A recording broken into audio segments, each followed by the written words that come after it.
किसी भी इशारे पर 2 मिनट के लिए ब्रेक लगती है तो 4 भिखारी आपकी गाड़ी का शीशा बजाते हैं। अब बाज इशारों पर टूल प्लाजों पर लिख के लगा दिया गया है ये पेशावर भिखारी हैं, इनको खैरात ना दें।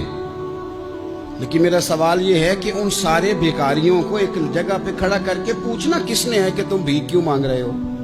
उनके घरों तक उनके साथ किसने जाना है? कौन आदमी है जो जाके उनसे कहेगा कि जनाब तुम क्यों खैरात के लिए खड़े हो, तुम्हारी मजबूरी क्या है? क्या रियासत की, हुकूमत की, ताजर की, मालदार की, तगड़े आदमी की ये ड्यूटी नहीं? उन तक रसाई किसने हासिल करनी है? वो बेवा जो पिछले साल दरवाजे पे ज़कात लेने आई थी वो इस साल भी आई है। वो खातून जिसे पिछले साल आटे का थैला दिया था वो इस साल भी आई है।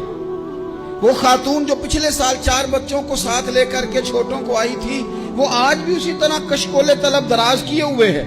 और हजरत उमर क्या फरमाते हैं? सैयदना फारूक आजम रदी अल्लाह ताला अन्हु इरशाद फरमाते हैं, इसको इमाम बहकी ने और इमाम सुयूती ने नकल किया है।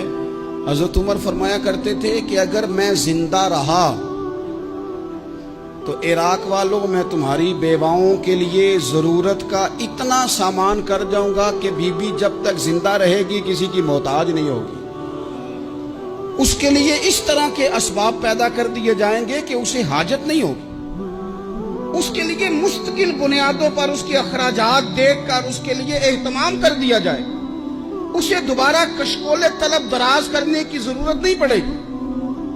एक सहाबी थे हजरत जनाब सैयदना खफाफ बिन ईमा गफ्फारी रदी अल्लाह ताला। इन्होंने बड़ा किरदार अदा किया था मैदान उहद में, इन्होंने और इनके साहिबजादे ने। तो इनकी बेटी एक दिन हजरत उमर के पास आई। अब वो बेटी ब्याह के जा चुकी थी, उसकी शादी हो गई थी। हजरत खफाफ बिन ईमा रदी अल्लाह ताला अन्हु की साहिबजादी अपने ससुराल चली गई थी, वहां उसका खामद इंतकाल कर गया। वो खातून वापस आ गई, वो हजरत उमर से मिली, बेवा औरत।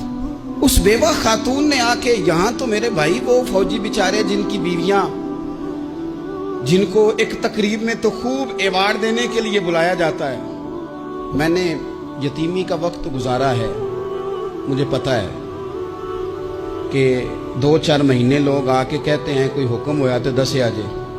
फिर जब 1 साल गुजर जाता है तो फिर लोग कहते हैं 4 भरा ने काम क्यों नहीं करते? तो ऐसे तो नहीं ना कि अब्बा ऐसे ही चला गया था, बड़ा कुछ दे के गया है, किधर है फलानी चीज? लोगों का नजरिया थोड़े अरसे के बाद और हो जाता है।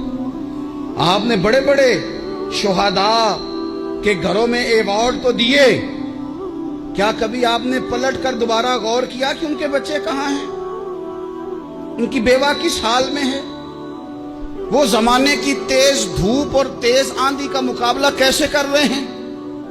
बगैर बाप के जो इंसान को खुले आसमान तले वक्त गुजारना पड़ता है वो कितना को मुश्किल होता है। वो किस तरह टाइम गुजार रहे हैं ये कभी सोचा लोगों ने? यहां तो निरंगी ये सियासत दौरान तो देखिए मंजिल उन्हें मिली है जो शरीके सफर न थे, जो निकले ही नहीं थे वो मंजिल तक पहुंच गए, और जिन्होंने जवानियां गुजार दी वो रास्ते में रह गए। हजरत खफाफ बिन ईमा की साहिबजादी बेवा होके आ गई, बच्चे साथ थे, सरेरा जनाब उमर से मिली और मिल के कहने लगी हुजूर मैं उस सहाबी की बेटी हूं जिन्होंने ओहद वाले दिन अपने बेटे के साथ मिल के मुआसरा किया था। बच्चे मेरे यतीम हो गए हैं, मैं बेवा हूं।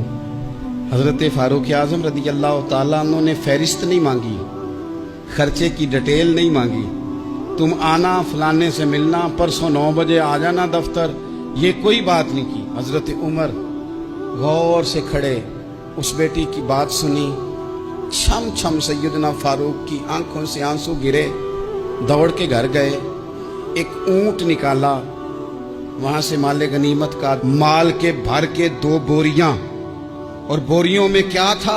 चांदी भी थी, नगदी पैसे भी थे, कुछ जरूरत का सामान भी था, गल्ला भी था। 2 बोरियां भर के ऊंट पे रख के खुद लगाम उस बेटी के हाथ में थमा के का पुत्र सामान भी तेरा है, ऊंट भी तेरा है।